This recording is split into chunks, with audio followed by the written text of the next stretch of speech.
మార్చడానికి మానవులను. ఎవరైతే యేసుక్రీస్తుని నా కొరకే దేవుడు ఈ లోకానికి వచ్చాడు, నా పాపాలు క్షమించడానికి తన ప్రాణాన్ని పెట్టాడు, ఆ ప్రాణం పెట్టి తిరిగి లేచిన దేవుడు, ఎవరైతే యేసుక్రీస్తుని సొంత రక్షకుడిగా అంగీకరిస్తారో వారు నిత్య జీవానికి వారసులను చేస్తానన్నాడు. భూమి మీద ఉన్న ప్రతి మానవుడు కూడా మరణిస్తాడు.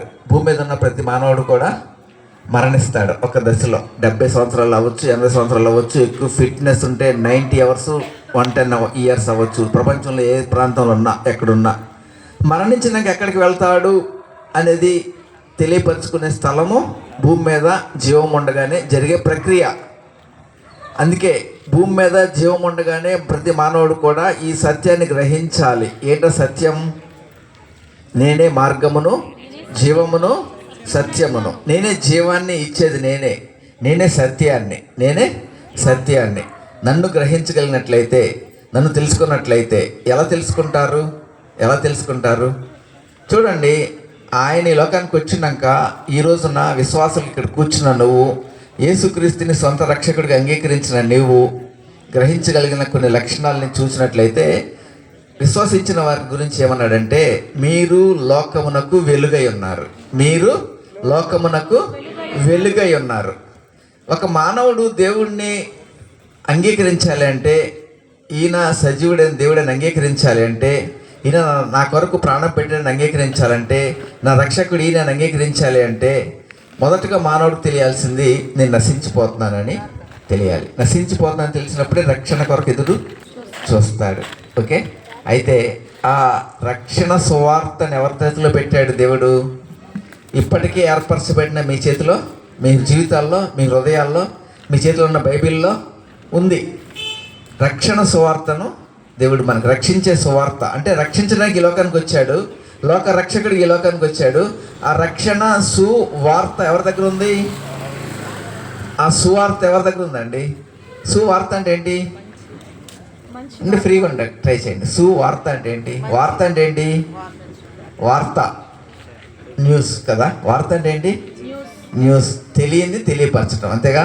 సువార్త అంటే మంచి వార్త. ఆ సువార్త ఎవరి దగ్గర ఉంది? రక్షణ సువార్త ఎవరి దగ్గర ఉంది? నీ దగ్గర ఉంది, నా దగ్గర ఉంది, నీ దగ్గర ఉంది, నా దగ్గర ఉంది. రక్షణ సువార్త అంటే రక్షించుకున్నాడు నిన్ను. ఆ రక్షించబడిన నీవు, నీ చేతిలో, నీ హృదయంలో, నీ జీవితంలో, నీ ఆలోచనలో, నీ తలంపులో రక్షణ సువార్త ఉంది మొదటిగా. రెండవది, ఇప్పుడు మనం 5 రోమీయులకు రాసిన పత్రికలు చదివాం. 5వ అధ్యాయంలో ఏం చదివాం? కుమారుని మరణము ద్వారా దేవునితో సమాధానపరచబడి, అంటే యేసుక్రీస్తు చెప్తాడు నేనే మార్గమును అన్నాడు కదా. నా ద్వారానే తప్ప ఎవరు తండ్రి వద్దకు రాలేడు. అంటే మానవునితో దేవునికి తెగిపోయిన సంబంధాన్ని కలపడానికి క్రీస్తు ఈ లోకానికి వచ్చి తన మరణించాడు. ఆయనే మార్గం. సమాధానపరిచే సువార్త నీ దగ్గర ఉంది.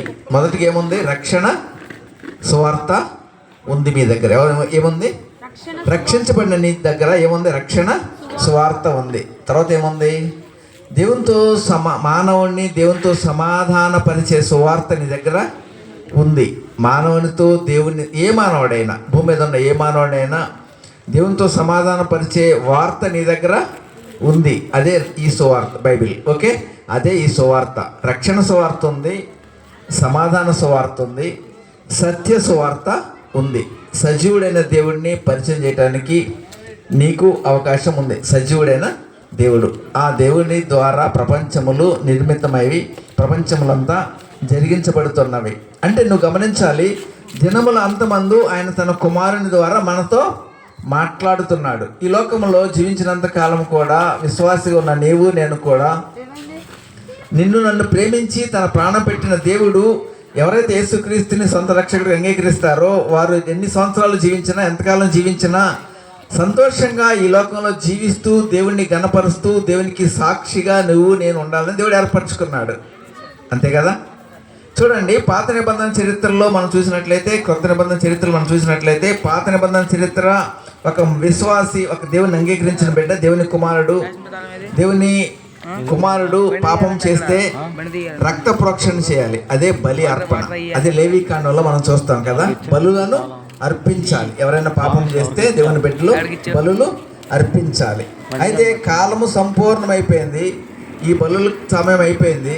ఇక తన స్వరూపంలో చేయబడిన ప్రతి మానవుడు రక్షించబడాలి కాబట్టి ఆ రక్త ప్రోక్షణ జరగాలి. రక్త ప్రోక్షణ కూడా పాపరహితుడిగా ఈ లోకం రావాలి. కన్య మరియ గర్భాన ఈ లోకానికి ఆయన వచ్చాడు, రక్షణకాన్ని నెరవేర్చారు, ఆరోహణమై వెళ్ళిపోయాడు. 2000 సంవత్సరాల తర్వాత మనం ఈ ప్రాంతంలో జీవించి వస్తున్నాం. ఈ ప్రాంతంలో మనల్ని దేవుడు ఏర్పరచుకున్నాడు, ఈ ప్రాంతంలో మనల్ని దేవుడు రక్షించుకున్నాడు. ఈ ప్రాంతంలో మనల్ని ఏర్పరచుకుని రక్షించుకుని ఏమన్నాడు మన గురించి? మనతో ఏమన్నాడు? మీరు లోకమునకు వెలుగు ఏం చేస్తుంది? చీకటిని పారద్రోలుతుంది కదా. చీకటిని, క్రైస్తవత్వం మతం కాదు, ఒక మార్గం. ఆ మార్గంలో నువ్వు నడవాలి. మీరు లోకమునకు వెలుగై ఉన్నారు. దినములంతమందు ఆయన మనతో కుమారుని ద్వారా మాట్లాడినప్పుడు వినగలగటం కూడా ఒక ఆధిక్యత. వినటం అనేది చాలా శ్రేష్టమైనది కదా. ఈ లోకంలో స్కూల్కి వెళ్ళి ఒక పిల్లవాడు కూర్చుని చెప్పింది వింటే సరిపోద్దా? చెప్పండి, వింటే సరిపోద్దా? విన్నదాన్ని అభ్యసించాలి. విన్నదాన్ని ఏం చేయాలి? అభ్యసించాలి. అందుకే దేవుడు వాక్యాన్ని దేంతో పోల్చాడు? విత్తనంతో పోల్చాడు. విత్తనం ఫలించాలంటే ఏం చేయాలి? విత్తనం వేస్తాడు, రైతు విత్తనం వేస్తాడు కదా, పొలంలోకి వెళ్ళి వేసినాక ఏం చేస్తాడు? దాన్ని ఫలించాలంటే ఏం చేయాలి? సేద్యం చేయాలి. విస్తారమైన వాక్యం ఉన్న రోజుల్లో మనం ఉన్నామా? ఇక్కడ అయిపోయిన ఇంటికి వెళ్ళిన గంటకి కంటిన్యూ 24 గంటలు వాక్యాలు వింటానే ఉంటాం. ఆరాధనలు బాగా జరుగుతున్నాయి. అయితే నా ప్రశ్నకి జవాబు మీ దగ్గర ఉందని చెప్పాలి మీరు నాకు.